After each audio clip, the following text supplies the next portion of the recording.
Hey everybody, it's Meredith Miller with Inner Integration. Today, the message I have for you is about ghosting. What is ghosting? Who does it? And why do they do it? So, ghosting is when someone disappears without explanation. Poof, they're gone like a ghost. That's where it comes from. It can be a really emotionally painful, even devastating experience to the other person, and it can really set back your self-esteem if you're not careful. According to statistics, nowadays with online dating and whatnot, they say about 80% of people in some survey that they did have experienced ghosting. So the vast majority of people have experienced this phenomenon. So why do people do it? Well, I want to talk about 3 different kinds of ghosting situations that I've noticed. One of them, I think, is a lot more harmless than the other 2. The other 2 are the ones you really want to look out for. So number 1, the first kind of ghosting is it's really early in the dating game. Like maybe you're on Tinder or some online thing and you just start texting with this person. You've never met them and either they're gone or, maybe they met someone else. Maybe they didn't like something that you said or did. Maybe something else is going on in their life. Maybe they just panicked and decided, they didn't want to do this whole online dating thing. There could be a myriad of reasons. You didn't have a connection yet. You might find that you're doing this as well, and that's okay in this situation. This situation hurts the least because you had no investment in this person. It doesn't feel like a hit to the ego. You let it go, you move on to the next. If somebody does this to you, if you're texting, just let it go, move on to the next, whatever reason. You don't need to look too much into the reasons. You might find that you do this yourself in online dating before you actually meet a person when they disqualify themselves, either through disrespectful or low value behavior. Like maybe they asked you twice at the last minute to go out with them and you're like, I just don't make last minute plans like that. My calendar gets booked in advance, and they use some kind of sneaky way to shame you for that, to put you down in a very subtle way. It might come across or whatever, something, maybe you even see like neediness in their behavior or insecurity. Maybe you've just met this person like that day or the day before, and they're like asking you every day, several times a day, what are you doing? What were you doing? Where were you? Or they're like all day long contacting you and you just met this person. Or maybe it's flaky behavior. Like maybe you just met, you have a little texting, you set a date together, and you put time on your calendar for this person and they're still texting you. And then suddenly right before the date, they're no longer in contact. They don't confirm it. But then suddenly they pop back up after the date, like after the fact, like later that day or the next day or a week later, and they have some reason of whatever's going on. I would just cut that person out. That's going to be a pattern. That doesn't look good, that kind of flaky behavior. Other examples of when it's perfectly acceptable to ghost on someone you just met through texting online or something. And maybe you even met this person in person and you gave them your number and they're texting you. Maybe they send you an unsolicited dick pic, like right away. Like you just met this person. Whoa.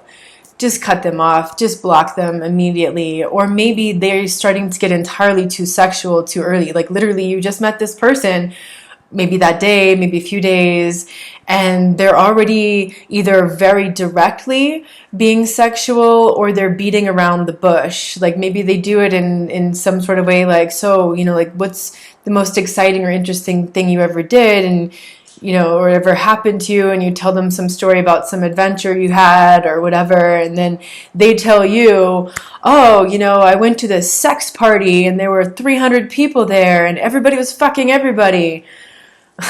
Just ghost that person. Because they're basically telling you what they're interested in. Now, hopefully you can learn how to screen these people long before you even start messaging with them. And usually you can tell by the picture, because the picture tells you a lot about what that person is portraying. Maybe it's something really, really subtle.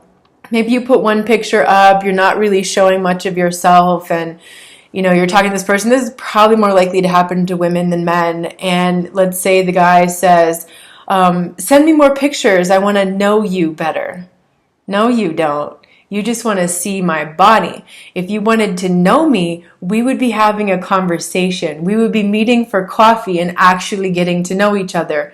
So go ahead and ghost that person. I don't really think this form of ghosting is all that toxic. In fact, I think it's kind of acceptable nowadays, especially in the online dating, because there is no investment. Nobody has made an investment of feelings at that early stage. You haven't even met in person. Now, I want to talk about the next two forms of ghosting, which are toxic and can be devastating. So the second type is you've been dating this person for several weeks, several months, and then suddenly you never hear from them again. This kind of ghosting is usually done by emotionally immature people. They are emotionally unavailable. They are weak people. They are cowards who are so afraid of facing their own emotional discomfort that they can't even think about you and how you would feel if they suddenly disappeared without explanation like that. What you'll find is nice guys and nice girls do this because they're afraid of confrontation and having difficult conversations. I'm not saying all nice people do this. I'm saying the typical nice guy, nice girl might do this because of their own fear of confrontation. They don't want to have the other person think they're not nice and break up with them. They just don't deal with it. This person is just blinded by their fear. They are so terrified. And they likely think this is an acceptable way of ending things because they just didn't know how to tell you. And they'll often admit that. Like, say you don't hear from them for a week and you're like, all right, well, they're gone. And then a week later, maybe you send them an email or something just to get closure. And then they write you back and they're like, I just didn't know how to tell you this or that or whatever. They'll often admit, why they suddenly disappeared like that. And they'll be able to give you a little bit of closure in that way. It still feels like a betrayal because it is a betrayal of respect. It destroys the trust. You might have spent several months slowly building trust with this person and intimacy and having this connection. Like you've seen each other several days a week. Like you really, really care about each other. You might even love each other. It destroys the trust in an instant. It's gone. This can be very painful.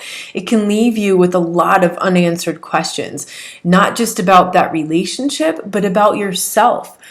And you might even tell people about this, and they might make snap judgments like, well, you have a broken picker. No, you don't. There is nothing wrong with you, and this says nothing about you.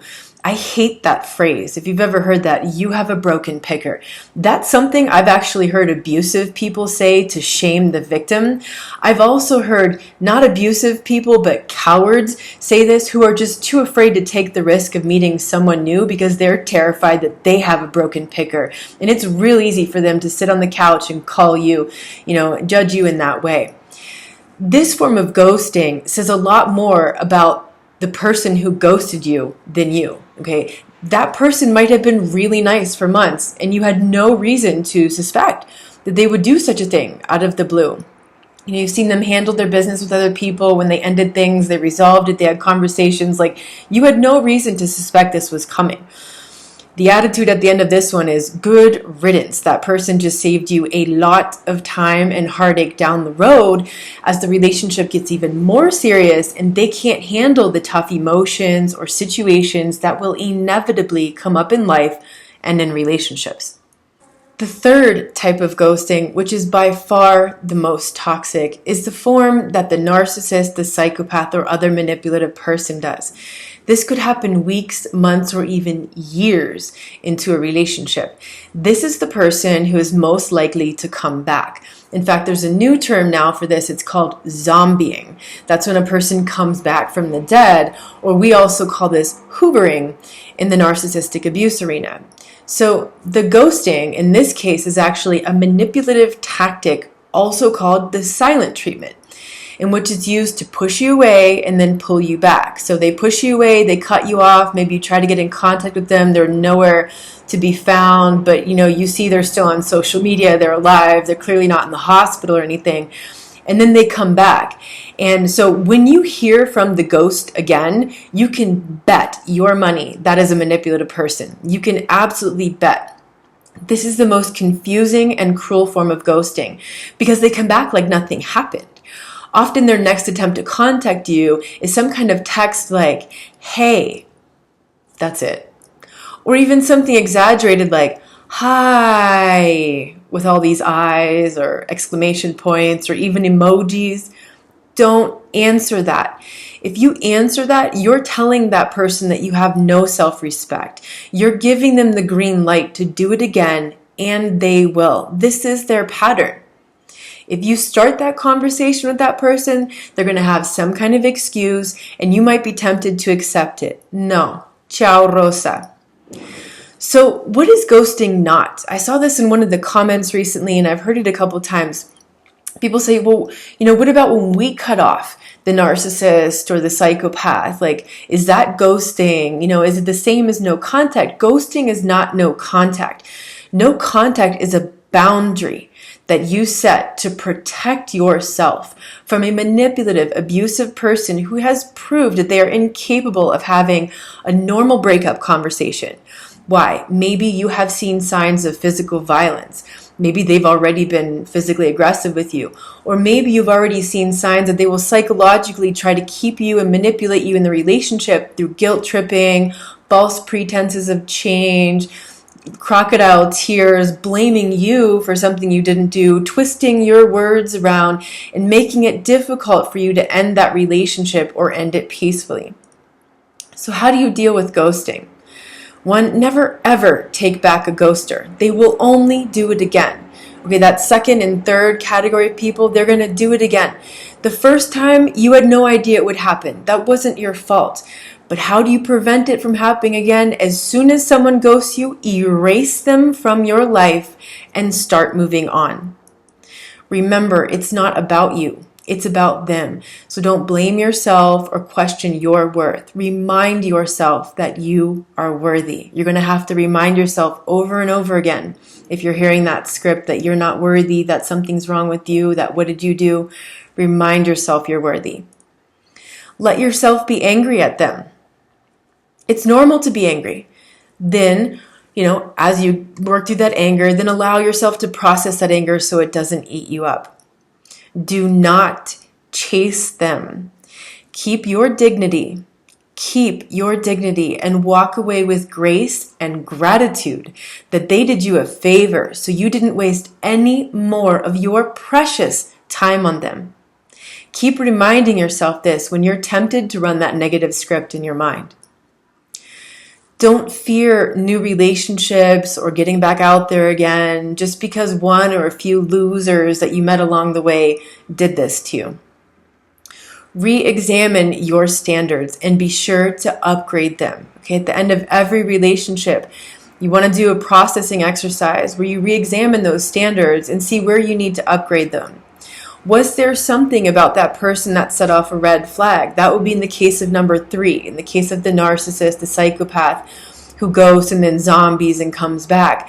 Did you see the red flags of that coming? Because in that case, maybe there were some. Maybe you just didn't know how to recognize them. That's okay. It's not your fault. But note what they are so you can spot them in the future, so you can create a new standard. Like, if this happens, I'm out. I'm not going to accept that sort of treatment again. That whole silent treatment, the push and pull, that'll often start really subtly before they totally ditch you.